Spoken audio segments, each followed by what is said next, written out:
ਹੁਣ ਆਪਾਂ ਸਿਪੀਵਾਕ ਤੇ ਲੇਖ ਕੀ ਹਾਸ਼ੀਅਗਤ ਬੋਲ ਸਕਦਾ ਹੈ ਵੱਲ ਪਰਤਦੇ ਹਾਂ। ਇਸ ਲੇਖ ਨੂੰ ਸਮਝਣ ਲਈ ਤੁਹਾਨੂੰ ਇਹ ਜਾਣਨਾ ਜ਼ਰੂਰੀ ਹੈ ਕਿ ਉੱਤਰ ਬਸਤੀਵਾਦ ਅਧਿਐਨ ਕੀ ਹੁੰਦੇ ਆ, ਪੋਸਟ ਕਲੋਨੀਅਲ ਸਟੱਡੀਜ਼ ਕੀ ਨੇ, ਕਿਉਂਕਿ ਉਸ ਖੇਤਰ ਦਾ ਇਹ ਲੇਖ ਆ। ਅਸਲ ਦੇ ਵਿੱਚ ਉੱਤਰ ਬਸਤੀਵਾਦੀ ਅਧਿਐਨਾਂ ਤੋਂ ਭਾਵ ਉਹਨਾਂ ਸਾਰੀਆਂ ਲਿਖਤਾਂ ਤੋਂ ਆ, ਚਾਹੇ ਉਹ ਸਾਹਿਤ ਦੀਆਂ ਹੋਣ ਜਾਂ ਇਤਿਹਾਸ ਦੀਆਂ ਹੋਣ, ਜਿਨ੍ਹਾਂ ਵਿੱਚ ਬਸਤੀਵਾਦੀ ਨਿਜ਼ਾਮ ਦੀ ਬਣਤਰ ਨੂੰ ਤੇ ਇਸ ਦੇ ਪ੍ਰਭਾਵਾਂ ਨੂੰ ਸਮਝਣ ਦਾ ਯਤਨ ਕੀਤਾ ਗਿਆ ਹੋਵੇ। ਤੇ ਇਹ ਵੀ ਗੱਲ ਧਿਆਨ ਰੱਖਣ ਵਾਲੀ ਆ ਤੁਹਾਡੇ ਕਿ ਇੱਥੇ ਉੱਤਰ ਬਸਤੀਵਾਦ ਦਾ ਮਤਲਬ ਇਹ ਨਹੀਂ ਹੈਗਾ ਕਿ ਬਸਤੀਵਾਦ ਤੋਂ ਬਾਅਦ ਕਿ ਅਸੀਂ ਹੁਣ ਤੱਕ ਵੀ ਬਸਤੀਵਾਦੀ ਪ੍ਰਭਾਵਾਂ ਨੂੰ ਸਮਝਣ ਦੀ ਜਿਹੜੀ ਕੋਸ਼ਿਸ਼ ਆ ਉਹ ਕਰੀ ਜਾ ਰਹੇ ਹਾਂ। ਤੇ ਹਾਸ਼ੀਅਗਤਾਂ ਦੇ ਅਧਿਐਨਾਂ ਜਾਣੀ ਜਿਹਨੂੰ ਅਸੀਂ ਸਵਾਲਟਨ ਸਟੱਡੀਜ਼ ਕਹਿੰਦੇ ਆ, ਉਹਦਾ ਆਰੰਭ ਵੀ ਉੱਤਰ ਬਸਤੀਵਾਦ ਦੇ ਸੰਦਰਭ ਵਿੱਚ ਹੀ ਹੋਇਆ ਸੀ। ਤੇ ਇਹ ਗਾਇਤਰੀ ਦਾ ਲੇਖ ਵੀ ਸਵਾਲਟਨ ਸਟੱਡੀਜ਼ ਦੇ ਖੇਤਰ ਦੇ ਅਧੀਨ ਹੀ ਆਉਂਦਾ। ਸਿਪੀਵਾਕ ਦਾ ਲੇਖ ਜਦੋਂ ਇਹ ਛਪਿਆ ਸੀ ਤਾਂ ਇਹ ਇੰਨਾ ਪ੍ਰਸਿੱਧ ਹੋਇਆ ਸੀ, ਹੁਣ ਵੀ ਬਹੁਤ ਪ੍ਰਸਿੱਧ ਆ, ਕਿ ਸਿਪੀਵਾਕ ਇਸ ਲੇਖ ਨਾਲ ਹੀ ਸਭ ਤੋਂ ਵਧੇਰੇ ਜਾਣੀ ਜਾਂਦੀ ਆ। ਭਾਵੇਂ ਕਿ ਉਹਨਾਂ ਨੇ ਹੋਰ ਵੀ ਬਹੁਤ ਕੰਮ ਕੀਤੇ ਨੇ, ਬਹੁਤ ਸ਼ਾਨਦਾਰ ਧਾਰਨਾਵਾਂ ਦਿੱਤੀਆਂ ਨੇ, ਪਰ ਜਦੋਂ ਵੀ ਸਿਪੀਵਾਕ ਦਾ ਜ਼ਿਕਰ ਆਊਗਾ ਉਦੋਂ ਇਸੇ ਲੇਖ ਦਾ ਹਵਾਲਾ ਸਭ ਤੋਂ ਪਹਿਲਾਂ ਆਊਗਾ। ਤੇ ਇਹ ਲੇਖ ਨਾ ਕੇਵਲ ਸਭ ਤੋਂ ਵੱਧ ਚਰਚਿਤ ਰਿਹਾ, ਬਲਕਿ ਇਸ ਨੂੰ ਉਸ ਦਾ ਸਭ ਤੋਂ ਵਿਵਾਦਗ੍ਰਸਤ ਕੰਮ ਵੀ ਮੰਨਿਆ ਗਿਆ। ਤੇ ਇਸ ਦੀਆਂ ਵਿਆਖਿਆ ਵੀ ਬਹੁਤ ਲੋਕਾਂ ਨੇ ਬਹੁਤ ਅਲੱਗ-ਅਲੱਗ ਤਰੀਕੇ ਨਾਲ ਕੀਤੀਆਂ। ਤੇ ਇਸ ਲੇਖ ਬਾਬਤ ਜਿਹੜਾ ਇੱਕ ਬਹੁਤ ਅਹਿਮ ਪਰ ਘੱਟ ਪਛਾਣਿਆ ਤੱਥ ਆ ਉਹ ਇਹ ਆ ਕਿ ਇਸ ਲੇਖ ਵਿੱਚ ਮਾਰਕਸ ਦੀ ਇੱਕ ਰਚਨਾ ਦਾ 18th ਬਰੂਮੇਅਰ ਆਫ ਲੂਇਸ ਬੋਨਾਪਾਰਤੇ ਦੀ ਡੀਕਨਸਟਰਕਸ਼ਨ ਦੇ ਨੁਕਤਾ ਨਜ਼ਰ ਤੋਂ ਪੜਤ ਪੇਸ਼ ਕੀਤੀ ਗਈ ਸੀ। ਤੇ ਇਸ ਲੇਖ ਵਿਚਲੀਆਂ ਧਾਰਨਾਵਾਂ ਨੂੰ ਜਿਹੜੀ ਸਵਾਲਟਨ ਵਿਮਨ ਆ, ਜਿਹੜੀ ਹਾਸ਼ੀਅਗਤ ਨਾਰੀ ਆ, ਉਹਦੀ ਪੇਸ਼ਕਾਰੀ ਤੇ ਉਸ ਪੇਸ਼ਕਾਰੀ ਦੇ ਮੁੱਦਿਆਂ ਦੀ ਸਮਝ ਲਈ ਵਰਤਿਆ ਗਿਆ ਸੀ। ਕੈਨ ਦੀ ਸਵਾਲਟਨ ਸਪੀਕ, ਜਿਹਦਾ ਮੈਂ ਪੰਜਾਬੀ ਵਿੱਚ ਉਲਥਾ ਕੀ ਹਾਸ਼ੀਅਗਤ ਬੋਲ ਸਕਦਾ ਹੈ, ਇਸ ਲੇਖ ਦੀ ਮਹੱਤਤਾ ਦਾ ਅੰਦਾਜ਼ਾ ਇਸ ਗੱਲ ਤੋਂ ਲਗਾਇਆ ਜਾ ਸਕਦਾ ਕਿ ਇਸ ਇਕੱਲੇ ਲੇਖ ਨੂੰ ਕੇਂਦਰ ਵਿੱਚ ਰੱਖ ਕੇ ਇੱਕ ਕਾਨਫਰੰਸ ਹੋਈ ਸੀ ਜਿਹਦਾ ਸਿਰਲੇਖ ਸੀ reflections on the history of an idea, can the subaltern speak. ਤੇ ਇਹ conference Columbia institute for research on women and gender ਵਿੱਚ ਆਯੋਜਿਤ ਕੀਤੀ ਗਈ ਸੀ। ਬਾਅਦ ਵਿੱਚ ਜਿੰਨੇ ਪਰਚੇ ਇਸ ਕਾਨਫਰੰਸ ਦੇ ਵਿੱਚ ਪੜ੍ਹੇ ਗਏ ਉਹ ਇਸੇ ਨਾਂ ਦੀ ਕਿਤਾਬ ਜਿਹੜੀ 2010 ਵਿੱਚ ਛਪਦੀ ਆ ਉਹਦੇ ਵਿੱਚ ਛਪ ਕੇ ਸਾਹਮਣੇ ਆ ਗਏ ਸੀ। ਤੇ ਜਦੋਂ ਇਹ ਕਿਤਾਬ ਛਪੀ ਸੀ ਤਾਂ ਇਸ ਵਿੱਚ ਇਸ ਲੇਖ ਦਾ ਪੁਰਾਣਾ ਤੇ ਸੋਧਿਆ ਰੂਪ ਦੋਵੇਂ ਇਕੱਠੇ ਪ੍ਰਕਾਸ਼ਿਤ ਹੋਏ ਸੀ। ਤਾਂ ਇਸ ਗੱਲ ਤੋਂ ਤੁਹਾਨੂੰ ਅੰਦਾਜ਼ਾ ਲੱਗ ਸਕਦਾ ਕਿ ਸਿਪੀਵਾਕ ਨੇ ਇਸ ਲੇਖ ਨੂੰ ਦੁਬਾਰੇ ਵੀ ਲਿਖਿਆ ਸੀ। ਪਰ ਜਿਹੜਾ ਉਹਦਾ ਬੇਸਿਕ ਆਰਗੂਮੈਂਟ ਆ, ਮੂਲ ਜਿਹੜਾ ਉਹਦਾ ਤਰਕ ਆ ਇਸ ਲੇਖ ਦੇ ਵਿੱਚ ਕਿ ਹਾਸ਼ੀਅਗਤ ਬੋਲ ਸਕਦਾ ਜਾਂ ਨਹੀਂ ਬੋਲ ਸਕਦਾ, ਉਸ ਬਾਰੇ ਉਹਦੇ ਵਿੱਚ ਕੋਈ ਤਬਦੀਲੀ ਨਹੀਂ ਕਰਦੀ ਹੈਗੀ। ਜਦੋਂ ਸਾਡਾ ਧਿਆਨ ਇਸ ਲੇਖ ਦੇ ਸਿਰਲੇਖ ਵੱਲ ਜਾਂਦਾ ਕਿ ਕੈਨ ਦੀ ਸਵਾਲਟਨ ਸਪੀਕ, ਤਾਂ ਸਾਡੀ ਇੱਛਾ ਇੱਕਦਮ ਇਹ ਜਾਣਨ ਦੀ ਹੁੰਦੀ ਆ ਕਿ ਫਿਰ ਸਿਪੀਵਾਕ ਅੰਤ ਨੂੰ ਕੀ ਫੈਸਲਾ ਸੁਣਾਉਂਦੀ ਆ ਕਿ ਕੀ ਹਾਸ਼ੀਅਗਤ ਬੋਲ ਸਕਦਾ ਜਾਂ ਨਹੀਂ ਬੋਲ ਸਕਦਾ ਹੈਗਾ। ਪਰ ਜੇ ਅਸੀਂ ਜਰਾ ਡੂੰਘਾਈ ਨਾਲ ਦੇਖੀਏ ਤਾਂ ਅਸਲ ਵਿੱਚ ਸਿਪੀਵਾਕ ਇਸ ਲੇਖ ਰਾਹੀਂ ਕੋਈ ਅੰਤਮ ਫੈਸਲਾ ਸੁਣਾਉਣ ਦੀ ਰੁਚੀ ਨਹੀਂ ਰੱਖਦੀ, ਸਗੋਂ ਉਹ ਇਹ ਸੁਝਾਉਂਦੀ ਆ ਕਿ ਇਸ ਸਵਾਲ ਦੇ ਹਵਾਲੇ ਨਾਲ ਜਿਹੜਾ ਹਾਸ਼ੀਆਗਤ ਦਾ ਬੋਲ ਆ ਜਾਂ ਹਾਸ਼ੀਆਗਤ ਦੀ ਪੇਸ਼ਕਾਰੀ ਆ ਉਸ ਨਾਲ ਜੁੜੀਆਂ ਹੋਈਆਂ ਮੁਸ਼ਕਲਾਂ ਨੂੰ ਸਾਹਮਣੇ ਲਿਆਂਦਾ ਜਾਵੇ। ਕਹਿਣ ਦਾ ਭਾਵ ਮੇਰਾ ਇਹ ਆ ਕਿ ਉਹ ਇਸ ਲੇਖ ਰਾਹੀਂ ਉੱਤਰ ਦੀ ਤਲਾਸ਼ ਨਾਲੋਂ ਪ੍ਰਸ਼ਨ ਨਾਲ ਜੁੜੀਆਂ ਤੰਦਾਂ ਨੂੰ ਜ਼ਿਆਦਾ ਉਭਾਰਦੀ ਹੈ ਜਾਂ ਉਭਾਰਨ ਦੀ ਕੋਸ਼ਿਸ਼ ਕਰਦੀ ਆ। ਸਿਪੀਵਾਕ ਤੇ ਇਸ ਲੇਖ ਦੀ ਸਮਝਦਾਰੀ ਹਿੱਤ ਸਭ ਤੋਂ ਪਹਿਲਾਂ ਇਹ ਜਾਣਨਾ ਜ਼ਰੂਰੀ ਆ ਕਿ ਸਿਪੀਵਾਕ ਦੇ ਅਨੁਸਾਰ ਅਸਲ ਵਿੱਚ ਹਾਸ਼ੀਆਗਤ ਕੌਣ ਹੁੰਦਾ, ਸਵਾਲਟਨ ਹੈ ਕੌਣ, ਉਹ ਸਵਾਲਟਨ ਕਿਹਨੂੰ ਮੰਨਦੀ ਆ, ਕੀ ਉਹ ਹਾਸ਼ੀਆਗਤ ਕਿਸੇ ਜਾਤ, ਜਮਾਤ ਜਾਂ ਰਾਸ਼ਟਰ ਨਾਲ ਸੰਬੰਧਿਤ ਹੋਣ ਨੂੰ ਮੰਨਦੀ ਆ, ਕੀ ਹਾਸ਼ੀਆਗਤ ਦੀ ਪਛਾਣ ਦੇ ਕੋਈ ਸਪਸ਼ਟ ਲੱਛਣ ਉਸਨੇ ਦੱਸੇ ਨੇ। ਇਸ ਤੋਂ ਵੀ ਪਹਿਲਾਂ ਅਸੀਂ ਇਹ ਦੇਖ ਲੈਂਦੇ ਹਾਂ ਕਿ ਇਸ ਸ਼ਬਦ ਦੀ ਉਤਪਤੀ ਕਿਵੇਂ ਤੇ ਕਦੋਂ ਹੋਈ ਸੀ। ਜਦੋਂ ਅਸੀਂ ਡਿਕਸ਼ਨਰੀ ਮੀਨਿੰਗ ਦੇਖਦੇ ਹਾਂ ਉਹ ਤਾਂ ਇੰਨਾ ਕੁ ਹੈ ਕਿ ਜਿਹੜੇ ਫੌਜ ਵਿੱਚ ਜੂਨੀਅਰ ਰੈਂਕ ਦੇ ਮੁਲਾਜ਼ਮ ਨੇ ਉਹਨਾਂ ਨੂੰ ਸਵਾਲਟਨ ਕਿਹਾ ਜਾਂਦਾ ਸੀ, ਸਿਪਾਹੀ ਲਾ ਲਓ ਤੁਸੀਂ, ਹੈ ਨਾ, ਜਾਂ ਉਸ ਅਹੁਦੇ ਦੇ ਲਾਗੇ ਛਾਗੇ। ਪਰ ਜਿਸ ਪ੍ਰਸੰਗ ਵਿੱਚ ਅਸੀਂ ਹੁਣ ਵਰਤ ਰਹੇ ਹਾਂ ਇਹਦੀ ਸਭ ਤੋਂ ਪਹਿਲੀ ਵਰਤੋਂ ਇਟਲੀ ਦੇ ਪ੍ਰਸਿੱਧ ਚਿੰਤਕ ਗ੍ਰਾਮਸ਼ੀ ਨੇ ਕੀਤੀ ਸੀ। ਗ੍ਰਾਮਸ਼ੀ 1929 ਤੋਂ 1935 ਤੱਕ ਜੇਲ੍ਹ ਵਿੱਚ ਕੈਦ ਰਿਹਾ ਸੀ। ਕਿਹਾ ਜਾਂਦਾ ਕਿ ਉਹ ਉਦੋਂ ਜੇਲ੍ਹ ਵਿੱਚੋਂ ਜਿਹੜੀਆਂ ਲਿਖਤਾਂ ਬਾਹਰ ਭੇਜਦਾ ਸੀ ਤੇ ਜਿਹੜੀਆਂ ਬਾਅਦ ਵਿੱਚ ਦਾ ਪ੍ਰਿਜ਼ਨ ਨੋਟ ਬੁੱਕਸ ਦੇ ਸਿਰਲੇਖ ਹੇਠ ਛਪੀਆਂ, ਉਹਨਾਂ ਵਿੱਚ ਉਹ ਸੈਂਸਰਸ਼ਿਪ ਤੋਂ ਬਚਣ ਲਈ ਪ੍ਰੋਲਤਾਰੀ ਸ਼ਬਦ ਦੀ ਜਗ੍ਹਾ ਸਵਾਲਟਨ ਸ਼ਬਦ ਵਰਤਦਾ ਸੀ, ਜਾਂ ਉਸਨੇ ਪ੍ਰੋਲਤਾਰੀ ਦੀ ਜਗ੍ਹਾ ਸਵਾਲਟਨ ਸ਼ਬਦ ਵਰਤਿਆ ਤਾਂ ਕਿ ਸੈਂਸਰਸ਼ਿਪ ਤੋਂ ਬਚਿਆ ਜਾ ਸਕੇ। ਪਰ ਫਿਰ ਹੌਲੀ ਹੌਲੀ ਇਹ ਸ਼ਬਦ ਇਸ ਪੱਖ ਤੋਂ ਆਜ਼ਾਦ ਹੋ ਗਿਆ, ਉਹਨੇ ਆਪਣੀ ਤੋਰ ਆਪ ਅਖਤਿਆਰ ਕਰ ਲਈ ਤੇ ਇਹ ਸ਼ਬਦ ਫਿਰ ਜਿੰਨੀਆਂ ਅਧੀਨ ਜਾਂ ਦਮਿਤ ਲੋਕ ਨੇ ਜਾਂ ਸ਼੍ਰੇਣੀਆਂ ਨੇ ਉਹਨਾਂ ਲਈ ਪ੍ਰਚਲਿਤ ਹੋ ਗਿਆ। ਇਹ ਗੱਲ ਵੀ ਇੱਕ ਨੋਟ ਕਰਨ ਵਾਲੀ ਆ ਕਿ ਜਦੋਂ ਸਪਿਵਾਕ ਨੇ ਇਹ ਸ਼ਬਦ ਵਰਤਿਆ ਸੀ ਤਾਂ ਉਸ ਨੂੰ ਗ੍ਰਾਮਸ਼ੀ ਦੁਆਰਾ ਕੀਤੀ ਇਸ ਦੀ ਵਰਤੋਂ ਬਾਰੇ ਬਹੁਤਾ ਕੁਝ ਪਤਾ ਨਹੀਂ ਸੀ, ਉਹ ਗ੍ਰਾਮਸ਼ੀ ਨੂੰ ਜਾਣਦੀ ਨਹੀਂ ਸੀ। ਉਹਨੇ ਤਾਂ ਇਹ ਸ਼ਬਦ ਰਣਜੀਤ ਗੁਹਾ ਦੀ ਲਿਖਤ ਰਾਹੀਂ ਜਾਣਿਆ ਸੀ। ਰਣਜੀਤ ਗੁਹਾ ਬਾਰੇ ਵੀ ਆਪਾਂ ਹੁਣੇ ਗੱਲ ਕਰਾਂਗੇ ਥੋੜ੍ਹੀ ਦੇਰ ਦੇ ਵਿੱਚ। ਤਾਂ ਜੇ ਅਸੀਂ ਸਪਿਵਾਕ ਦੀ ਨੁਕਤਾ ਨਜ਼ਰ ਤੋਂ ਦੇਖੀਏ ਕਿ ਉਹ ਉਸ ਦੇ ਲਈ ਉਹ ਸਵਾਲਟਨ ਕਿਹਨੂੰ ਮੰਨਦੀ ਆ, ਹਾਸ਼ੀਗਤ ਕਿਹਨੂੰ ਮੰਨਦੀ ਆ, ਤਾਂ ਉਸ ਅਨੁਸਾਰ ਹਾਸ਼ੀਗਤ ਅਸਲ ਵਿੱਚ ਉਹ ਆ ਜਿਹੜਾ ਸਮਾਜਿਕ ਗਤੀਸ਼ੀਲਤਾ ਦੇ ਤਮਾਮ ਕਾਰ ਵਿਹਾਰ ਵਿੱਚੋਂ ਬਾਹਰ ਹੈ। ਭਾਵ ਕਿ ਉਹ ਵਿਅਕਤੀ ਜਾਂ ਉਹ ਧਿਰ ਜਿਹਦੀ ਹਕੂਮਤ ਦੇ ਜਾਂ ਉੱਪਰਲੇ ਪ੍ਰਬੰਧ ਤੱਕ ਜਾਂ ਸੱਤਾ ਦੇ ਗਲਿਆਰਿਆਂ ਤੱਕ ਕੋਈ ਪਹੁੰਚ ਨਹੀਂ ਹੈ, ਜਿਹੜਾ ਸੱਤਾ ਜਾਂ ਸੱਤਾ ਨੂੰ ਹੰਢਾਉਣ ਵਾਲੀਆਂ ਧਿਰਾਂ ਨੂੰ ਕਿਤੇ ਨਜ਼ਰੀ ਹੀ ਨਹੀਂ ਪੈਂਦਾ ਹੈਗਾ। ਕਿ ਹਾਸ਼ੀਗਤ ਇਹ ਵੀ ਕਹਿੰਦੀ ਆ ਉਹ ਕਿ ਹਾਸ਼ੀਗਤ ਇੱਕ ਵਿਸ਼ੇਸ਼ ਸਥਿਤੀ ਆ ਅਤੇ ਇਹ ਆ ਗੱਲ ਬਹੁਤ ਧਿਆਨ ਵਾਲੀ ਹੈ ਕਿ ਸਮੂਹਕਤਾ ਨੂੰ ਚਿੰਨਤ ਨਹੀਂ ਕਰਦੀ ਹੈਗੀ। ਇਹਦਾ ਵਿਸਥਾਰ ਵੀ ਆਪਾਂ ਕਰਾਂਗੇ। ਪਿਆਰੇ ਵਿਦਿਆਰਥੀਓ, ਜੇ ਆਪਾਂ ਹੁਣ ਅੱਜ ਦੇ ਪ੍ਰਵੇਖ ਵਿੱਚ ਥੋੜ੍ਹਾ ਸਵਾਲਟਨ ਨੂੰ ਦੇਖਣਾ ਹੋਵੇ ਤਾਂ ਉਹਨੂੰ ਸਵਾਲਟਨ ਨੂੰ ਜਾਂ ਸਮਝਣ ਲਈ ਅਸੀਂ ਅੱਜ ਦੇ ਵਿੱਚੋਂ ਕੁਝ ਐਗਜ਼ਾਮਪਲਾਂ ਉਦਾਹਰਨਾਂ ਲੈਣੀਆਂ ਹੋਣ ਤਾਂ ਤੁਸੀਂ ਧਿਆਨ ਧਰੋ ਕਿ ਜਿਹੜੇ ਗੱਡੀਆਂ ਵਾਲੇ ਜਾਂ ਜਿਹਨਾਂ ਨੂੰ ਅਸੀਂ ਗਾਡੀ ਲੁਹਾਰ ਕਹਿੰਦੇ ਆ ਉਹਨਾਂ ਨੂੰ ਦੇਖੋ ਕਿ ਉਹ ਤੁਰਦੇ ਫਿਰਦੇ ਨੇ। ਉਹ ਕਿਸੇ ਜਦੋਂ ਵੀ ਕੋਈ ਨੀਤੀਆਂ ਬਣਦੀਆਂ ਨੇ, ਕੁਛ ਤੈਅ ਹੁੰਦਾ, ਗੌਰਮੈਂਟ ਕੋਈ ਨਿਯਮ ਬਣਾਉਂਦੀ ਆ, ਕੁਛ ਚੀਜ਼ਾਂ ਬਣਦੀ, ਉਹ ਕਿਤੇ ਉਹਨਾਂ ਦੇ ਖਿਆਲ 'ਚ ਨਹੀਂ ਹੁੰਦੇ। ਇਸੇ ਤਰੀਕੇ ਨਾਲ ਤੁਸੀਂ ਜਿਹੜੇ ਵਿਕਲਾਂਗ ਨੇ, ਮਨੋਰੋਗੀ ਨੇ, ਮੰਦਬੁੱਧੀ ਨੇ, ਉਹਨਾਂ ਨੂੰ ਵੀ ਇਸ ਸ਼੍ਰੇਣੀ ਵਿੱਚ ਰੱਖ ਸਕਦੇ ਹੋ। ਹਿਜੜਿਆਂ ਨੂੰ ਦੇਖ ਸਕਦੇ ਹੋ, ਜਾਂ ਜਿਹੜੀਆਂ ਅਲਟਰਨੇਟਿਵ ਸੈਕਸ਼ੁਅਲਿਟੀਜ਼ ਨੇ, ਸਮਲਿੰਗੀ, ਇਸ ਧਿਆਨ ਵਿੱਚ ਰੱਖੇ ਜਾ ਸਕਦੇ ਆ ਸਵਾਲਟਨ ਨੂੰ ਸਮਝਣ ਲਈ। ਸਪਿਵਾਕ ਇੱਕ ਗੱਲ ਬਹੁਤ ਜ਼ੋਰ ਦੇ ਕੇ ਕਹਿੰਦੀ ਹੈ ਤੇ ਬਾਰ-ਬਾਰ ਕਹਿੰਦੀ ਆ ਉਸ ਲੇਖ ਦੇ ਵਿੱਚ ਵੀ ਤੇ ਆਪਣੀਆਂ ਹੋਰ ਇੰਟਰਵਿਊਆਂ ਜਾਂ ਭਾਸ਼ਣਾਂ ਵਿੱਚ ਵੀ। ਉਹਦੀ ਗੱਲ ਹੈ ਕਿ ਕੋਈ ਵੀ ਪੂਰਾ ਸਮੂਹ ਕਦੇ ਵੀ ਹਾਸ਼ੀਗਤ ਨਹੀਂ ਹੋ ਸਕਦਾ। ਇਹ ਕਦੇ ਨਹੀਂ ਕਿਹਾ ਜਾ ਸਕਦਾ ਕਿ ਸਾਰੇ ਹਿਜੜੇ, ਸਾਰੇ ਸਮਲਿੰਗੀ, ਸਾਰੇ ਦਲਿਤ ਜਾਂ ਸਾਰੀਆਂ ਔਰਤਾਂ ਹਾਸ਼ੀਗਤ ਨੇ ਜਾਂ ਹਾਸ਼ੀਗਤ ਸਥਿਤੀ ਦੀਆਂ ਧਾਰਨੀਆਂ ਹਨ। ਮਿਸਾਲ ਵਜੋਂ ਇੱਕ ਕਿਤਾਬ ਆਈ ਸੀ ਹਿਜੜਾ ਮੀ ਲਕਸ਼ਮੀ, ਉਸਨੂੰ ਇੱਕ ਹਿਜੜਾ ਨੇ ਹੀ ਲਿਖਿਆ ਸੀ, ਹਿਜੜੇ ਨੇ ਹੀ ਲਿਖਿਆ ਸੀ ਤੇ ਉਹਦਾ ਨਾਂ ਹੈਗਾ ਲਕਸ਼ਮੀ ਨਾਰਾਇਣ ਤ੍ਰਿਪਾਠੀ। ਹੁਣ ਕੀ ਤੁਸੀਂ ਇਹ ਮੰਨੋਗੇ ਕਿ ਲਕਸ਼ਮੀ ਨਾਰਾਇਣ ਤ੍ਰਿਪਾਠੀ ਇੱਕ ਹਾਸ਼ੀਗਤ ਹੈ, ਜਦੋਂ ਕਿ ਉਸਦੀ ਪਹੁੰਚ ਹਰ ਜਗ੍ਹਾ ਤੇ ਆ, ਉਸਨੂੰ ਹਰ ਵੱਡੇ ਪਲੇਟਫਾਰਮ ਤੇ ਇੰਟਰਵਿਊ ਲਈ ਬੁਲਾਇਆ ਜਾਂਦਾ, ਹਰ ਜਗ੍ਹਾ ਉਹ ਗਵਰਨਮੈਂਟ ਦੇ ਜਿੰਨੀਆਂ ਕਮੇਟੀਆਂ ਨੇ ਉਹਨਾਂ ਵਿੱਚ ਹੁੰਦੀ ਆ। ਤਾਂ ਪਰ ਇਹਦਾ ਮਤਲਬ ਇਹ ਨਹੀਂ ਕਿ ਜੇ ਉਹ ਸਵਾਲਟਨ ਨਹੀਂ ਹੈਗੀ ਤਾਂ ਬਾਕੀ ਹਿਜੜੇ ਜਾਂ ਕੋਈ ਹੋਰ ਹਿਜੜਾ ਹਾਸ਼ੀਗਤ ਨਹੀਂ ਹੈਗਾ। ਤਾਂ ਗਾਇਤਰੀ ਦਾ ਭਾਵ ਇਹ ਹੈ ਕਿ ਤੁਸੀਂ ਕਿਸੇ ਵੀ ਸਮੂਹ ਲਈ ਸਵਾਲਟਨ ਦਾ ਸ਼ਬਦ ਨਹੀਂ ਵਰਤ ਸਕਦੇ ਤੇ ਤੁਸੀਂ ਇੱਕਦਮ ਨਹੀਂ ਕਹਿ ਸਕਦੇ ਸਾਰੇ ਲੋਕ ਇਸ ਤਰੀਕੇ ਨੇ।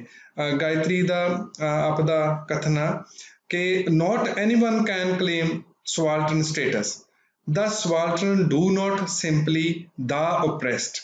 ਇਸੇ ਕਰਕੇ ਮੈਂ ਜਿਹੜਾ ਸਵਾਲਟਨ ਸ਼ਬਦ ਆ ਉਹਦੇ ਲਈ ਦਮਿਤ ਸ਼ਬਦ ਨਹੀਂ ਵਰਤਿਆ ਹੈਗਾ, ਹਾਸ਼ੀਆਗਤ ਵਰਤਿਆ, ਕਿਉਂਕਿ ਗਾਇਤਰੀ ਦਾ ਕਹਿਣਾ ਕਿ ਜਿਹੜਾ ਓਪਰੈਸਡ ਆ ਉਹ ਜ਼ਰੂਰੀ ਨਹੀਂ ਹੈਗਾ ਕਿ ਉਹ ਹਾਸ਼ੀਆਗਤ ਹੋਵੇ। ਤੇ ਉਹਦਾ ਕਹਿੰਦੀ ਹੈ ਕਿ the subaltern do not simply the oppressed anywhere and everywhere. Plenty of women and people of color in the US, for example, do not qualify because of all the monetary and institutional privilege they enjoy. ਕਹਿੰਦੇ ਕਿ America 'ਚ ਰਹਿਣ ਵਾਲੀਆਂ ਬਹੁਤ ਸਾਰੀਆਂ ਔਰਤਾਂ ਤੇ ਗੈਰ ਗੋਰੇ ਲੋਕ ਆਪਦੇ ਆਪ ਨੂੰ ਸਵਾਲਟਨ ਨਹੀਂ ਕਹਿ ਸਕਦੇ, ਕਿਉਂਕਿ ਉਹ ਤਾਂ ਸੰਸਥਾਗਤ ਤੇ ਆਰਥਿਕ ਬਹੁਤ ਸਾਰੀਆਂ ਸਹੂਲਤਾਂ ਉੱਥੋਂ ਦੇ ਸਿਸਟਮ ਦੀਆਂ ਮਾਣਦੇ ਆ। ਤੇ ਫਿਰ ਉਹ ਇਹ ਵੀ ਕਹਿੰਦੀ ਹੈ ਇਹਨਾਂ ਲਾਈਨਾਂ 'ਚ ਕਿ ਆਈ ਮਾਈ ਸੈਲਫ ਨਾਟ ਏ ਸਵਾਲਟਨ, ਕਿ ਮੈਂ ਔਰਤ ਹੋਣ ਦੇ ਬਾਵਜੂਦ ਖੁਦ ਹਾਸ਼ੀਆਗਤ ਨਹੀਂ ਹੈਗੀ। ਉਹ ਕਹਿੰਦੀ ਕਿ ਮੈਂ US ਦੇ ਵਿੱਚ ਰਹਿਣੀ ਆ, ਉੱਥੇ ਮੇਰੀ ਗੱਲ ਸੁਣੀ ਜਾਂਦੀ ਤੇ ਮੈਂ ਕਿਵੇਂ ਸਵਾਲਟਨ ਹੋਈ।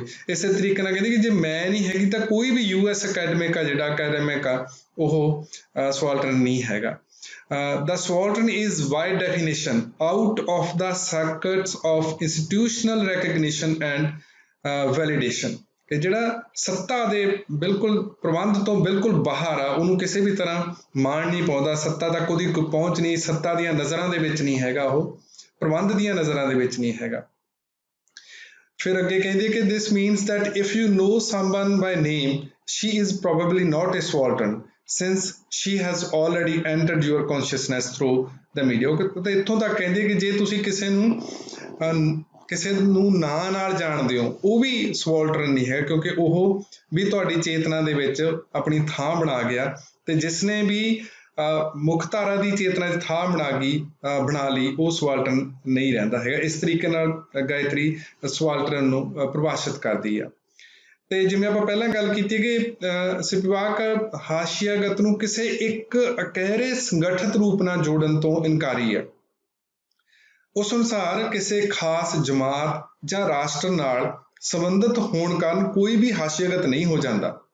ਹਾਸ਼ੀਆਗਤ ਹੋਣਾ ਸੰਦਰਭ ਵਿਸ਼ੇਸ਼ ਨਾਲ ਸੰਬੰਧਿਤ ਬਣਤਰ ਹੈ ਕਿ ਕਿਸੇ ਖਾਸ ਸੰਦਰਭ ਦੇ ਵਿੱਚ ਕੋਈ ਖਾਸ ਵਿਅਕਤੀ ਜਾਂ ਕੋਈ ਧਿਰ ਸਵਾਲਟਰਨ ਹੋ ਸਕਦੀ ਹੈ, ਤੇ ਨਾਲ ਦੀ ਨਾਲ ਇਹ ਵੀ ਕਿ ਕਿਸੇ ਦੂਜੀ ਜਗ੍ਹਾ ਤੇ ਉਹ ਲਾਜ਼ਮੀ ਨਹੀਂ, ਦੂਜੇ ਸੰਦਰਭ ਦੇ ਵਿੱਚ ਲਾਜ਼ਮੀ ਨਹੀਂ ਉਹ ਸਵਾਲਟਰਨ ਹੋਵੇ, ਜਾਂ ਕਿਸੇ ਇੱਕ ਸਮੇਂ ਤੇ ਕੋਈ ਸਵਾਲਟਰਨ ਹੋ ਸਕਦਾ, ਜ਼ਰੂਰੀ ਨਹੀਂ ਉਹ ਹਰ ਸਮੇਂ ਦੇ ਵਿੱਚ ਹੀ ਸਵਾਲਟਰਨ ਹੋਵੇ। ਤੇ ਮਿਸਾਲ ਉਹ ਇਹ ਦਿੰਦੀ ਹੈ ਕਿ ਔਰਤ ਦੀ, ਕਿ ਜਿਵੇਂ ਜੇ ਅਸੀਂ ਕਹੀਏ ਸਾਰੀਆਂ ਔਰਤਾਂ ਸਵਾਲਟਰਨ ਨੇ, ਜਿਵੇਂ ਆਪਾਂ ਹੁਣੇ ਗੱਲ ਕਰਕੇ ਹਟੇ, ਇਹ ਗਲਤ ਹੋਊਗਾ। ਤੇ ਜਿਹੜੀ ਔਰਤ ਜਾਂ ਜਿਹੜੀ ਵੀ ਧਿਰ ਸੱਤਾ ਦੇ ਵਿੱਚ ਹੈਗੀ ਆ, ਉੱਪਰਲੀਆਂ ਸੰਸਥਾਵਾਂ ਦੇ ਵਿੱਚ ਹੈਗੀ ਆ, ਜੇ ਕੋਈ ਪੰਜਾਬ ਦੇ ਵਿੱਚ ਵੀ ਕੋਈ ਔਰਤ ਯੂਨੀਵਰਸਿਟੀ ਦੇ ਵਿੱਚ ਬੈਠੀ ਆ, ਯੂਨੀਵਰਸਿਟੀ ਦੇ ਵਿੱਚ ਪੜ੍ਹਾ ਰਹੀ ਆ, ਤਾਂ ਗਾਇਤਰੀ ਅਨੁਸਾਰ ਉਹ ਕਤਈ ਸਵਾਲਟਰਨ ਨਹੀਂ ਹੈਗੀ। ਤੇ ਉਹ ਜੇ ਇਸ ਤਰ੍ਹਾਂ ਦਾ ਦਾਅਵਾ ਕਰਦੀ ਹੈ ਕਿ ਮੈਂ ਸਵਾਲਟਰਨ ਹਾਂ, ਹਾਸ਼ੀਆਗਤ ਹਾਂ, ਤਾਂ ਉਹ ਇਹ ਗਲਤ ਕਹਿ ਰਹੀ ਆ ਉਹ। ਤੇ ਤੁਸੀਂ ਜਿਹੜੀ ਇਸ ਤਰ੍ਹਾਂ ਦੀਆਂ ਉਹਦੀਆਂ ਧਾਰਨਾਵਾਂ ਦਾ ਵਿਸਥਾਰ ਉਹਦੀਆਂ ਹੋਰ ਜਿਹੜੀਆਂ 2 ਕਿਤਾਬਾਂ ਵਿਸ਼ੇਸ਼ ਨੇ ਕਿ ਆਊਟਸਾਈਡ ਇਨ ਦੀ ਟੀਚਿੰਗ ਮਸ਼ੀਨ ਤੇ ਕ੍ਰਿਟੀਕ ਆਫ ਪੋਸਟ ਕਲੋਨੀਅਲ ਰੀਜ਼ਨ, ਇਹਨਾਂ ਵਿੱਚ ਵੀ ਦੇਖ ਸਕਦੇ ਹੋ। ਤੇ ਇਹਨਾਂ ਕਿਤਾਬਾਂ ਵਿੱਚ ਇੱਕ ਬਹੁਤ ਇੰਪੋਰਟੈਂਟ ਧਾਰਨਾ ਇਸੇ ਸੰਦਰਭ ਵਿੱਚ ਦਿੰਦੀ ਆ ਕਿ ਸੰਸਾਰ ਨੂੰ ਉਸ ਦੀਆਂ ਵੱਖਰਤਾਵਾਂ ਸਮੇਤ, ਕਿ read the world in it's differences, ਕਿ ਜੇ ਤੁਸੀਂ ਸੰਸਾਰ ਨੂੰ ਪੜ੍ਹਨਾ ਜਾਂ ਕਿਸੇ ਖਿੱਤੇ ਨੂੰ ਪੜ੍ਹਨਾ ਤਾਂ ਜਿਹੜੀਆਂ ਉਹਦੇ ਵਿੱਚ ਵੱਖਰਤਾਵਾਂ ਨੇ ਉਹਨਾਂ ਦੇ ਸਮੇਤ ਪੜ੍ਹਨਾ, ਕਿ ਵੱਖਰਤਾਵਾਂ ਨੂੰ ਖਤਮ ਨਹੀਂ ਕਰਨਾ ਹੈਗਾ। ਜਿਵੇਂ ਸਾਡੀ ਆਮ ਤੌਰ ਤੇ ਆਦਤ ਹੁੰਦੀ ਹੈ ਤੇ ਮਜਬੂਰੀ ਵੀ ਹੁੰਦੀ ਹੈ ਕਿ ਅਸੀਂ ਹਮੇਸ਼ਾ ਕਿਉਂਕਿ ਵੱਖਰਤਾਵਾਂ ਨੂੰ ਖਤਮ ਕਰਕੇ ਪੜ੍ਹਨਾ ਸੌਖਾ ਹੁੰਦਾ। ਕਿਸੇ ਇੱਕ ਭਾਈਚਾਰੇ ਬਾਰੇ ਗੱਲ ਕਰਦੇ ਹਾਂ, ਉਹਨਾਂ ਵਿੱਚ ਕਿੰਨੀਆਂ ਵੱਖਰਤਾਵਾਂ ਹੋਣਗੀਆਂ ਤੇ ਉਹਨਾਂ ਵੱਖਰਤਾਵਾਂ ਨੂੰ ਫੜ ਕੇ ਅਧਿਐਨ ਕਰਨਾ ਬਹੁਤ ਮੁਸ਼ਕਲ ਹੋਊ। ਤੇ ਇਸ ਦੀ ਤੁਲਨਾ ਦੇ ਵਿੱਚ ਕਿ ਅਸੀਂ ਕੋਈ ਧਾਰਨਾ ਲੱਭੀਏ ਤੇ ਉਹ ਉਹਨਾਂ ਸਾਰੇ ਲੋਕਾਂ ਤੇ ਲਾ ਦਈਏ, ਕਿ ਜਿਵੇਂ ਅਸੀਂ ਕਿਸੇ ਖਿੱਤੇ ਬਾਰੇ, ਕਿਸੇ ਲੋਕਾਂ ਬਾਰੇ ਇਹ ਕਹਿ ਦਈਏ ਕਿ ਇਹ ਫਿਤਰਤਨ ਬੜੇ ਦੱਬੂ ਹੁੰਦੇ ਨੇ। ਹੁਣ ਇਹ ਧਾਰਨਾ ਕਿਸੇ ਵੀ ਪੂਰੇ ਸਮੂਹ ਤੇ ਨਹੀਂ ਲਾਗੂ ਹੋ ਸਕਦੀ ਹੈਗੀ, ਪਰ ਸਾਡੀ ਧਾਰਨਾ, ਜਿਵੇਂ ਪੰਜਾਬੀਆਂ ਬਾਰੇ ਇਹ ਧਾਰਨਾ ਬਣਾਈ ਲਈ ਗਈ ਹੈ ਜੀ ਕਿ ਇਹ ਬੜੇ ਮਹਿਮਾਨ ਨਵਾਜ਼ ਹੁੰਦੇ ਆ, ਬੜੇ ਦਲੇਰ ਹੁੰਦੇ ਆ, ਇਹ ਉਹਨਾਂ ਦੀ ਮੁੱਖ ਲੱਛਣ ਤਾਂ ਹੋ ਸਕਦਾ, ਪਰ ਇਹ ਸਾਰਿਆਂ ਦਾ ਲੱਛਣ ਥੋੜ੍ਹਾ ਹੋ ਸਕਦਾ। ਕਿ ਇਸ ਕਰਕੇ ਗਾਇਤਰੀ ਕਹਿੰਦੀ ਹੈ ਕਿ ਸੰਸਾਰ ਨੂੰ, ਦੁਨੀਆ ਨੂੰ, ਲੋਕਾਂ ਨੂੰ, ਖਿੱਤਿਆਂ ਨੂੰ, ਕੌਮਾਂ ਨੂੰ, ਭਾਈਚਾਰਿਆਂ ਨੂੰ, ਕਿ ਜਿਸ ਵੀ ਧਿਰ ਨੂੰ ਤੁਸੀਂ ਅਧਿਐਨ ਕਰਨ ਲਈ ਜਾ ਰਹੇ ਹੋ, ਅਧਿਐਨ ਕਰ ਰਹੇ ਹੋ, ਉਸ ਨੂੰ ਉਹਦੀਆਂ ਵੱਖਰਤਾਵਾਂ ਸਮੇਤ ਜਿਹੜੀ ਆ ਉਹ ਅਧਿਐਨ ਕਰਨ ਦੀ ਲੋੜ ਆ। ਤੇ ਉਹ ਇਹ ਵੀ ਕਹਿੰਦੇ ਕਿ ਅੱਜ ਦੇ ਸਮੇਂ ਵਿੱਚ ਜਦੋਂ ਜਿਹੜਾ ਗਲੋਬਲਾਈਜੇਸ਼ਨ ਤੇ ਜਿਹੜੀ ਪੂੰਜੀਵਾਦ ਆ, ਇਹ ਸਮੁੱਚੀ ਦੁਨੀਆ ਨੂੰ ਇਕਹਿਰੀ ਹੋਂਦ ਵਿੱਚ ਬੰਨ੍ਹਣ ਲਈ ਦੀ ਕੋਸ਼ਿਸ਼ ਕਰ ਰਿਹਾ ਕਿ ਸਾਰੇ ਲੋਕਾਂ ਦੇ ਇੱਕ ਤਰ੍ਹਾਂ ਦੇ ਟੇਸਟ ਹੋ ਜਾਣ, ਇੱਕ ਤਰ੍ਹਾਂ ਦੀਆਂ ਚੀਜ਼ਾਂ ਦੀ ਉਹ ਚਾਹਤ ਕਰਨ, ਤਾਂ ਕਿ ਉਹਨਾਂ ਨੂੰ ਵੈਰਾਇਟੀ, ਵੱਖਰਤਾਵਾਂ ਚੀਜ਼ਾਂ ਨਾ ਬਣਾਉਣੀਆਂ ਪੈਣ, ਤੇ ਸਾਰੇ ਲੋਕ ਮੈਕਡੋਨਲਡ ਖਾਣ ਲੱਗ ਜਾਣ, ਤੇ ਸਾਰੇ KFC ਨੂੰ ਪਸੰਦ ਕਰਨ, ਜਾਂ ਖਾਸ ਤੌਰਾਂ ਦੇ ਕੱਪੜਿਆਂ ਨੂੰ, ਖਾਸ ਤਰ੍ਹਾਂ ਦੇ ਪੈਰਾਂ 'ਚ ਪਾਉਣ ਵਾਲੀਆਂ ਚੀਜ਼ਾਂ ਨੂੰ। ਤਾਂ ਇੱਕ ਤਰ੍ਹਾਂ ਨਾਲ ਲੋਕਾਂ ਨੂੰ ਇੱਕ ਬਣਾਇਆ ਜਾ ਰਿਹਾ, ਤੇ ਇਸ ਤਰ੍ਹਾਂ ਦੇ ਦੌਰ ਦੇ ਵਿੱਚ ਤਾਂ ਵੱਖਰਤਾਵਾਂ ਨੂੰ ਜਿਉਂਦਾ ਰੱਖਣਾ ਹੋਰ ਵੀ ਜ਼ਰੂਰੀ ਹੋ ਜਾਂਦਾ। ਜਿਵੇਂ ਕਿਸਾਨੀ ਬਾਬਤ ਹੀ ਜਦੋਂ ਅਸੀਂ ਅਧਿਐਨ ਕਰਦੇ ਹਾਂ, ਸਾਨੂੰ ਕਿਸਾਨੀ ਇੱਕ ਤਰ੍ਹਾਂ ਦੀ ਨਜ਼ਰ ਆਉਣ ਲੱਗ ਜਾਂਦੀ ਹੈ। ਅਸੀਂ ਝੱਟ ਕਹਿ ਦਿੰਦੇ ਹਾਂ ਜੀ ਬੜੇ ਨਸ਼ੇ ਕਰਦੇ ਆ, ਬੜਾ ਖਰਚਾ ਕਰਦੇ ਆ। ਕਿਉਂ ਇਸ ਤਰ੍ਹਾਂ ਦੀ ਧਾਰਨਾਵਾਂ ਕਿਉਂ ਸਾਡੇ ਲਈ ਸੌਖੀਆਂ ਹੋ ਜਾਂਦੀਆਂ ਨੇ? ਕਿਉਂਕਿ ਅਸੀਂ ਵੱਖਰਤਾਵਾਂ ਦੇ ਵਿੱਚ ਜਾ ਕੇ, ਅੱਗੋਂ ਡੂੰਘਾਈਆਂ ਦੇ ਵਿੱਚ ਜਾ ਕੇ ਨਹੀਂ ਦੇਖਦੇ। ਤੇ ਗਾਇਤਰੀ ਲਗਾਤਾਰ ਇਹ ਕਹਿੰਦੀ ਹੈ ਕਿ ਸਾਨੂੰ ਸੰਸਾਰ ਨੂੰ ਜਿਹੜਾ ਉਹਦੀਆਂ ਵੱਖਰਤਾਵਾਂ ਦੇ ਸਮੇਤ, ਲੋਕਾਂ ਨੂੰ ਵੱਖਰਤਾਵਾਂ ਦੇ ਸਮੇਤ ਜਿਹੜਾ ਉਹ ਪੜ੍ਹਨਾ ਚਾਹੀਦਾ। ਤੇ ਉਹ ਕਹਿੰਦੀ ਹੈ ਕਿ ਅੱਜ ਤਾਂ ਜਿਹੜਾ ਸਾਹਿਤ ਆ ਉਹ ਵੀ ਇੱਕ ਤਰ੍ਹਾਂ ਦੀ ਜਿਹੜੀ ਇਕਾਇਰਤਾ ਨੂੰ ਅਖਤਿਆਰ ਕਰਦਾ ਜਾ ਰਿਹਾ, ਤੇ ਸਾਨੂੰ ਸਾਹਿਤ ਵੱਲ ਵੀ ਜ਼ਰੂਰ ਧਿਆਨ ਦੇਣਾ ਚਾਹੀਦਾ ਕਿ ਉਹਦੇ ਵਿੱਚ ਵੀ ਜਿਹੜੀਆਂ ਵੱਖਰਤਾਵਾਂ ਨੇ ਉਹ ਹਾਜ਼ਰ ਹੋ ਸਕਣ। ਤੇ ਇੱਕ ਹੋਰ ਕਿ ਅਸੀਂ ਹੁਣ ਤੱਕ ਬਹੁਤ ਇਹੀ ਸੁਣਿਆ ਕਿ ਉਹ ਸਵਾਲਟਨ ਨੂੰ ਇੱਕ ਤਰ੍ਹਾਂ ਨਾਲ ਪਰਿਭਾਸ਼ਿਤ ਕਰਦੀ ਰਹੀ ਆ, ਪਰ ਉਹਨੇ ਇੱਕ ਸਵਾਲਟਨ ਦੇ ਨਵੇਂ ਰੂਪ ਦੀ ਪਰਿਭਾਸ਼ਾ ਵੀ ਦਿੱਤੀ। ਤਕਰੀਬਨ 12 ਸਾਲ ਪਹਿਲਾਂ ਉਹਦਾ ਇੱਕ ਲੇਖ ਆਇਆ ਸੀ, ਦ ਟ੍ਰੈਜੈਕਟਰੀ of the ਸਵਾਲਟਨ in my work. ਉਹਦੇ ਵਿੱਚ ਉਹ ਹਾਸ਼ੀਆਗਤ ਦੇ ਇੱਕ ਨਵੇਂ ਰੂਪ ਦਾ ਜ਼ਿਕਰ ਕਰਦੀ ਹੈ। ਹਾਸ਼ੀਆਗਤ ਦੇ ਇਸ ਨਵੇਂ ਰੂਪ ਦਾ ਜ਼ਿਕਰ ਇੱਕ ਆਰਟੀਕਲ ਛਪਿਆ ਹੋਇਆ ਇੰਟਰਵਿਊ ਰੂਪ ਦੇ ਵਿੱਚ, ਉਹਦਾ ਸਿਰਲੇਖ ਦਾ ਨਿਊ ਸਵਾਲਟਨ ਆ ਸਾਇਲੈਂਟ ਇੰਟਰਵਿਊ, ਉਹਦੇ ਵਿੱਚ ਵੀ ਤੁਸੀਂ ਦੇਖ ਸਕਦੇ ਹੋ। ਉਹ ਨਵੇਂ ਸਵਾਲਟਨ ਨੂੰ ਜਾਂ ਸਵਾਲਟਨ ਦੇ ਨਵੇਂ ਰੂਪ ਨੂੰ ਪਰਿਭਾਸ਼ਿਤ ਕਰਦੀ ਕਹਿੰਦੀ ਹੈ ਕਿ ਜਿਹੜਾ ਹੁਣ ਸਾਨੂੰ ਸਵਾਲਟਨ ਨੂੰ, ਜਿਸ ਦੌਰ ਦੇ ਵਿੱਚੋਂ ਅਸੀਂ ਹੁਣ ਗੁਜ਼ਰ ਰਹੇ ਹਾਂ, ਸਾਨੂੰ ਜਿਹੜਾ ਹਾਸ਼ੀਆਗਤ ਬਾਰੇ ਨਵੀਂ ਤਰ੍ਹਾਂ ਨਾਲ ਸੋਚਣਾ ਚਾਹੀਦਾ। ਤੇ ਉਹ ਧਾਰਨਾ ਇਹ ਦਿੰਦੀ ਹੈ ਕਿ ਹੁਣ ਜਿਹੜਾ ਹਾਸ਼ੀਆਗਤ ਆ, ਜਿਵੇਂ ਅਸੀਂ ਪਹਿਲਾਂ ਕਹਿੰਦੇ ਸੀ ਕਿ ਉਹ ਸੱਤਾ ਦੇ ਗਲਿਆਰਿਆਂ ਤੱਕ ਉਹਦੀ ਪਹੁੰਚ ਨਹੀਂ ਹੈਗੀ, ਸੱਤਾ ਨਾਲ ਉਹਦੀ ਕੋਈ ਸਾਂਝ ਨਹੀਂ, ਸੱਤਾ ਤੋਂ ਭਾਵ ਮੁੱਖ ਧਾਰਾ ਤੋਂ ਆ, ਕਿ ਸੱਤਾ ਤੋਂ ਭਾਵ ਇਹ ਨਹੀਂ ਕਿ ਇਕੱਲਾ ਜਿਹੜੇ ਰਾਜਕਾਰ ਨੇ, ਜਿਹੜੇ ਵੀ ਨਾਲ ਮੁੱਖ ਧਿਰਾਂ ਨੇ ਜਿਹੜੀਆਂ, ਉਹਨਾਂ ਤੱਕ ਪਹੁੰਚ ਨਹੀਂ ਹੁੰਦੀ ਸੀ। ਤੇ ਉਹ ਕਹਿੰਦੇ ਕਿ ਹੁਣ ਇਸ ਤਰੀਕੇ ਨਾਲ ਨਹੀਂ ਹੈਗਾ, ਹੁਣ ਤਾਂ ਸਗੋਂ ਜਿਹੜੀ ਉੱਪਰਲਾ ਪ੍ਰਬੰਧ ਆ ਉਹਨੇ ਹਰੇਕ ਖਿੱਤੇ ਦੇ ਲੋਕਾਂ ਤੱਕ ਆਪਣੀ ਪਹੁੰਚ ਬਣਾ ਲਈ ਆ, ਤਾਂ ਕਿ ਉਹ ਉਹਨਾਂ ਦੀ ਵਰਤੋਂ ਕਰ ਸਕਣ। ਮਿਸਾਲ ਦੇ ਤੌਰ ਤੇ ਮੋਬਾਈਲ ਆ ਕਿ ਹਰ ਧਿਰ ਤੱਕ ਪਹੁੰਚਾ ਦਿੱਤਾ ਗਿਆ, ਤੇ ਇਹਦਾ ਉਹ ਇਸ ਕਰਕੇ ਕਰ ਰਹੇ ਨੇ ਤਾਂ ਕਿ ਉਹ ਉਹਨਾਂ ਲੋਕਾਂ ਨੂੰ ਆਪਣੇ ਮਤਲਬ ਲਈ, ਫਾਇਦੇ ਲਈ ਵਰਤ ਸਕਣ, ਤੇ ਉਹਨਾਂ ਕੋਲ ਜਿਹੜਾ ਗਿਆਨ ਆ ਉਹਨੂੰ ਇੱਕ ਡਾਟੇ ਦੇ ਰੂਪ ਦੇ ਵਿੱਚ ਤੇ ਪ੍ਰਾਪਰਟੀ ਦੇ ਰੂਪ ਵਿੱਚ ਜਿਹੜਾ ਉਹ ਪ੍ਰਯੋਗ ਕੀਤਾ ਜਾ ਸਕੇ। ਤਾਂ ਇਸ ਸਥਿਤੀ ਦੇ ਵਿੱਚ ਜਦੋਂ ਸਵਾਲਟਨ ਨੂੰ ਵਰਤਿਆ ਜਾ ਰਿਹਾ ਤੇ ਉਹਨੂੰ ਆਪਣੇ ਹਿੱਤਾਂ ਲਈ ਪ੍ਰਯੋਗ ਕਰਨ ਹਿੱਤ ਉਹਦੇ ਤੱਕ ਪਹੁੰਚ ਕੀਤੀ ਜਾ ਰਹੀ ਆ, ਉਦੋਂ ਇਹ ਹੋਰ ਵੀ ਮਹੱਤਵਪੂਰਨ ਹੋ ਗਿਆ ਕਿ ਅਸੀਂ ਸਵਾਲਟਨ ਦੇ ਮੁੱਦੇ ਨੂੰ ਗੱਲਬਾਤ ਦੇ ਵਿੱਚ, ਚਰਚਾ ਦੇ ਵਿੱਚ ਰੱਖੀਏ। ਤਾਂ ਤੁਹਾਨੂੰ ਇਹ ਧਿਆਨ 'ਚ ਰੱਖਣਾ ਚਾਹੀਦਾ ਕਿ ਜਿਹੜਾ ਸਵਾਲਟਨ ਦਾ ਕਨਸੈਪਟ ਆ ਉਹਦੇ ਵਿੱਚ ਉਹਨੇ ਇਹ ਨਵੀਂ ਗੱਲ ਐਡ ਕੀਤੀ ਸੀ ਕਿ ਜਿਹੜੀ ਉਹ ਪਹਿਲਾਂ ਕਹਿੰਦੀ ਸੀ ਕਿ ਉਹਦੀ ਪਹੁੰਚ ਨਹੀਂ ਹੈਗੀ, ਉਹ ਪਹੁੰਚ ਹੋ ਗਈ ਆ, ਪਰ ਵਰਤਿਆ ਉਹਨੂੰ ਹੁਣ ਪਹਿਲਾਂ ਨਾਲੋਂ ਵੀ ਵੱਧ ਜਾ ਰਿਹਾ। ਕਿ ਉਹਨਾਂ ਦੇ ਆਪਾਂ ਵਾਪਸ ਆਉਂਦੇ ਹਾਂ ਕੈਨ ਦੀ ਸਵਾਲਟਨ ਸਪੀਕ ਲੇਖ ਦੇ ਉੱਪਰ। ਤਾਂ ਇਸ ਲੇਖ ਦਾ ਜਿਹੜਾ ਲਿਖਿਆ ਜਾਣਾ ਉਹ ਅਸਲ ਦੇ ਵਿੱਚ ਦੋ ਪੱਛਮੀ ਚਿੰਤਕ ਸੀ ਬਹੁਤ ਮਸ਼ਹੂਰ, ਡਿਲਿਊਜ਼ ਅਤੇ ਫੂਕੋ। ਉਹਨਾਂ ਦੀ ਇੱਕ ਮੁਲਾਕਾਤ ਛਪੀ ਸੀ। ਅਸਲ ਦੇ ਵਿੱਚ ਇਹ ਲੇਖ ਉਸ ਮੁਲਾਕਾਤ ਨਾਲ ਸੰਵਾਦ ਵਿੱਚੋਂ ਹੋਂਦ ਗ੍ਰਹਿਣ ਕਰਦਾ। ਸਪਿਵਾਕ ਆਪਣੇ ਲੇਖ ਵਿੱਚ ਇਸ ਮੁਲਾਕਾਤ ਦੀਆਂ ਪਰਤਾਂ ਨੂੰ ਫਰੋਲਦੀ, ਹਾਸ਼ੀਆਗਤ ਨੂੰ ਸਮਝਣ ਤੇ ਉਸਨੂੰ ਪੇਸ਼ ਕਰਨ ਵਿੱਚ ਪੱਛਮੀ ਚਿੰਤਨ ਦੀਆਂ ਸੀਮਾਵਾਂ ਨੂੰ ਉਭਾਰਦੀ ਆ। ਇਸ ਮੁਲਾਕਾਤ ਵਿੱਚ ਡਿਲਿਊਜ਼ ਇੱਕ ਜਗ੍ਹਾ ਇਹ ਕਹਿੰਦਾ ਕਿ ਜਿਹੜੀਆਂ ਵਰਕਿੰਗ ਜਾਂ ਅਧੀਨ ਜਾਂ ਦਮਿਤ ਜਮਾਤਾਂ ਨੇ ਉਹਨਾਂ ਨੂੰ ਹੁਣ ਕਿਸੇ ਦੁਆਰਾ ਪੇਸ਼ਕਾਰੀ ਦੇਣ ਦੀ ਲੋੜ ਨਹੀਂ, ਕਿ ਉਹ ਜਿਹੜੀਆਂ ਦਮਿਤ ਜਾਂ ਅਧੀਨ ਧਿਰਾਂ ਨੇ ਉਹ ਆਪਣੀਆਂ ਸਥਿਤੀਆਂ ਨੂੰ, ਆਪਣੇ ਸੰਘਰਸ਼ਾਂ ਨੂੰ ਜਾਣਦੇ ਨੇ ਤੇ ਉਹ ਆਪਣੇ ਆਪ ਨੂੰ ਬਿਨਾਂ ਕਿਸੇ ਇੰਟੈਲੈਕਚੁਅਲ ਦੀ, ਚਿੰਤਕ ਦੀ, ਆਗੂ ਦੀ ਮਦਦ ਤੋਂ ਬਿਨਾਂ ਖੁਦ ਪੇਸ਼ ਕਰਨ ਦੇ ਸਮਰੱਥ ਹਨ। ਉਸ ਅਨੁਸਾਰ ਇਸ ਸਥਿਤੀ ਵਿੱਚ ਬੌਧਿਕ ਜਮਾਤ ਦੀ ਭੂਮਿਕਾ ਦੀ ਕੋਈ ਬਹੁਤੀ ਲੋੜ ਨਹੀਂ ਹੈ, ਜਾਂ ਉਹ ਇੱਕ ਅੰਗਰੇਜ਼ੀ ਦਾ ਸ਼ਬਦ ਵਰਤਦੇ ਆ ਕਿ ਹੁਣ ਜਿਹੜੇ ਇੰਟੈਲੈਕਚੁਅਲ ਨੇ ਉਹ ਇੱਕ ਰਿਲੇ ਵਾਂਗ ਨੇ, ਜਿਹੜੇ ਖੁਦ ਪਾਰਦਰਸ਼ੀ ਨੇ ਅਤੇ ਜੋ ਉਹਨਾਂ ਨੂੰ ਪ੍ਰਾਪਤ ਹੁੰਦਾ ਉਸ ਨੂੰ ਉਹ ਅਗਾਂਹ ਪਹੁੰਚਾ ਦਿੰਦੇ ਨੇ।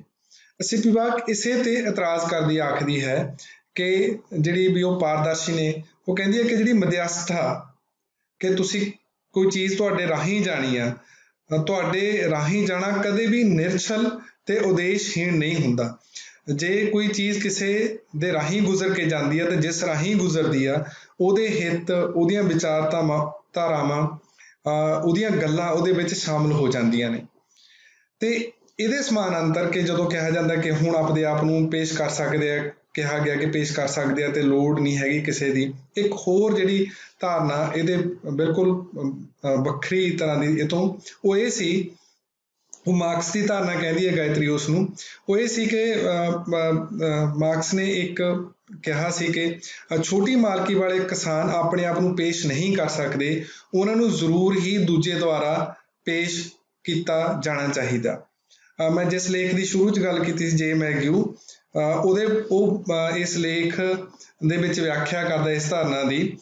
ਉਹ ਲਿਖਦਾ ਕਿ ਜਦੋਂ ਇਹ ਕਿਹਾ ਜਾਂਦਾ ਕਿ ਛੋਟੀ ਮਾਲਕੀ ਵਾਲੇ ਕਿਸਾਨਾਂ ਨੂੰ ਪੇਸ਼ਕਾਰੀ ਦੇਣੀ ਚਾਹੀਦੀ ਹੈ, ਤਾਂ ਇਸ ਦਾ ਭਾਵ ਇਹ ਵੀ ਬਣਦਾ ਹੈ ਕਿ ਉਹ ਪੇਸ਼ ਕੀਤੇ ਜਾ ਸਕਦੇ ਹਨ, ਭਾਵ ਉਹਨਾਂ ਦੀ ਹੋਂਦ ਅਤੇ ਹੋਣੀ ਨੂੰ ਪੂਰੀ ਤਰ੍ਹਾਂ ਸਮਝਿਆ ਜਾ ਸਕਦਾ ਹੈ, ਅਤੇ ਕਿਉਂਕਿ ਸਮਝਿਆ ਜਾ ਸਕਦਾ ਹੈ ਤਾਂ ਇਸ ਕਰਕੇ ਪੇਸ਼ ਵੀ ਕੀਤਾ ਜਾ ਸਕਦਾ। ਸਿਪੀਵਾਕ ਨੂੰ ਇਸ ਗੱਲ ਤੇ ਡਾਢਾ ਇਤਰਾਜ਼ ਆ।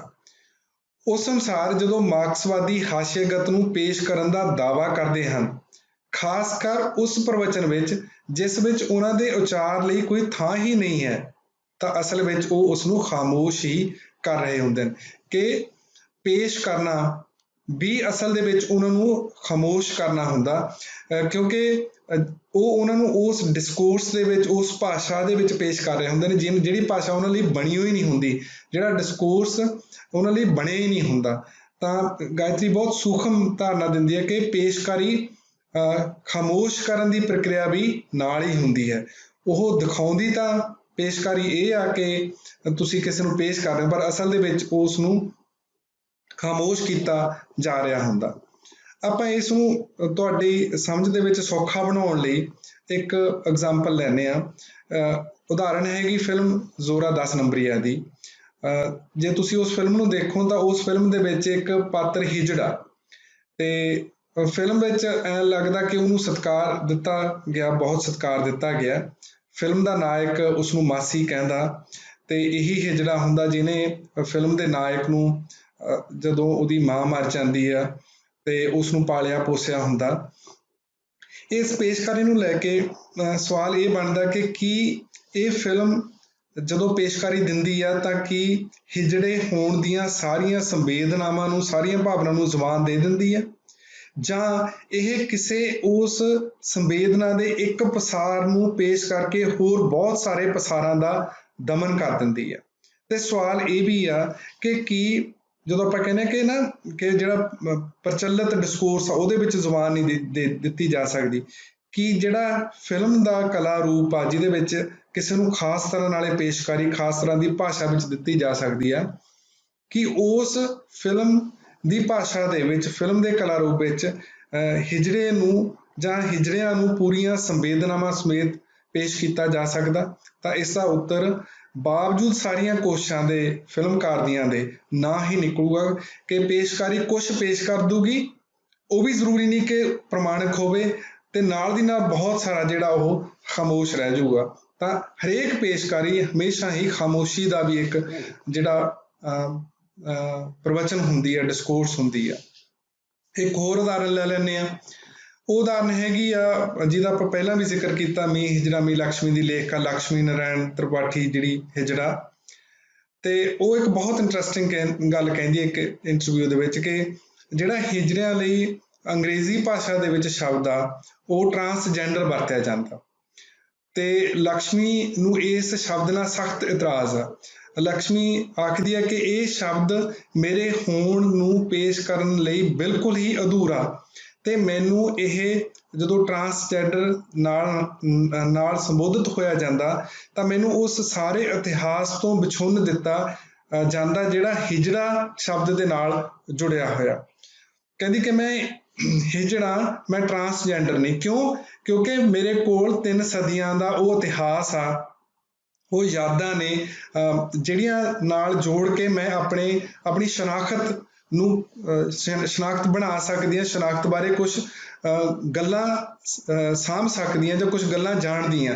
ਜਦੋਂ ਟਰਾਂਸਜੈਂਡਰ ਕਹਿੰਦੇ ਤਾਂ ਉਸ ਦੇ ਨਾਲ ਜੁੜੀ ਸ਼ਨਾਖਤ ਦੀ ਤਾਂ ਕੋਈ ਇਤਿਹਾਸ ਹੀ ਨਹੀਂ ਹੈਗਾ, ਕੋਈ ਯਾਦਾਂ ਹੀ ਨਹੀਂ ਹੈਗਾ। ਤਾਂ ਪਰ ਜਦੋਂ ਹੁਣ ਅੰਗਰੇਜ਼ੀ ਭਾਸ਼ਾ ਦੇ ਵਿੱਚ ਬੋਲਿਆ ਜਾਊਗਾ ਇਹਨਾਂ ਲੋਕਾਂ ਲਈ ਤਾਂ ਟਰਾਂਸਜੈਂਡਰ ਕਿਹਾ ਜਾਊਗਾ। ਟਰਾਂਸਜੈਂਡਰ ਕਹਿਣਾ ਹੀ ਉਹਨਾਂ ਦੀ ਸ਼ਨਾਖਤ ਨਾਲ, ਉਹਨਾਂ ਦੀ ਪਛਾਣ ਨਾਲ ਜਿਹੜੀ ਆ ਉਹ ਬੇਇਨਸਾਫੀ ਹੋ ਜਾਂਦੀ ਆ। ਤਾਂ ਕਹਿਣ ਦਾ ਭਾਵ ਕਿ ਸਾਡੇ ਕੋਲ ਇਸ ਤਰ੍ਹਾਂ ਦੀ ਭਾਸ਼ਾ ਨਹੀਂ ਹੈਗੀ ਜਿਨ੍ਹਾਂ ਦੇ ਵਿੱਚ ਇਸ ਤਰ੍ਹਾਂ ਦੇ ਲੋਕਾਂ ਦੀ ਗੱਲ ਕੀਤੀ ਜਾਵੇ। ਮਿਸਾਲ ਦੇ ਤੌਰ ਤੇ ਜਦੋਂ ਵੀ ਅਸੀਂ ਇਹਨਾਂ ਨੂੰ ਸੰਬੋਧਿਤ ਹੁੰਦੇ ਹਾਂ ਤਾਂ ਸਾਡੇ ਕੋਲ ਮਸਲਾ ਖੜਾ ਹੋ ਜਾਂਦਾ ਕਿ ਅਸੀਂ ਇਹਨੂੰ ਫੀਮੇਲ ਵਾਂਗੂ ਸੰਬੋਧਿਤ ਹੋਈਏ ਜਾਂ ਮੇਲ ਵਾਂਗੂ ਸੰਬੋਧਿਤ ਹੋਈਏ, ਕਿਉਂਕਿ ਸਾਡੀ ਭਾਸ਼ਾ ਸਾਰੀ ਖੜੀ ਇਸ ਦਵੰਡ ਤੇ ਆ, ਮੈਸਕੁਲਿਨਿਟੀ ਤੇ ਫੈਮਿਨਿਟੀ, ਜਿਹੜੇ ਔਰਤ ਤਬ ਤੇ ਮਰਦ ਦੇ ਦਵੰਡ ਦੇ ਉੱਪਰ ਭਾਸ਼ਾ ਉਸਰੀ ਹੋਈ ਆ। ਤਾਂ ਇਹ ਵੀ ਇੱਕ ਬਹੁਤ ਸਵਾਲ ਆ ਜਿਹੜਾ ਇਸ ਪਾਸੇ ਸੰਕੇਤ ਕਰਦਾ ਕਿ ਜਦੋਂ ਅਸੀਂ ਉਸ ਭਾਸ਼ਾ ਦੇ ਵਿੱਚ ਕਿਸੇ ਨੂੰ ਜ਼ੁਬਾਨ ਦੇਣ ਦੀ ਕੋਸ਼ਿਸ਼ ਕਰਦੇ ਹਾਂ ਜਿਹੜੀ ਭਾਸ਼ਾ ਉਹਨਾਂ ਲਈ ਨਹੀਂ ਬਣੀ ਹੋਈ, ਤਾਂ ਉਹ ਭਾਸ਼ਾ ਦੇ ਵਿੱਚ ਜ਼ੁਬਾਨ ਦੇਣਾ ਹੀ ਉਹਨਾਂ ਨਾਲ ਬੇਇਨਸਾਫੀ ਹੋ ਜਾਂਦਾ।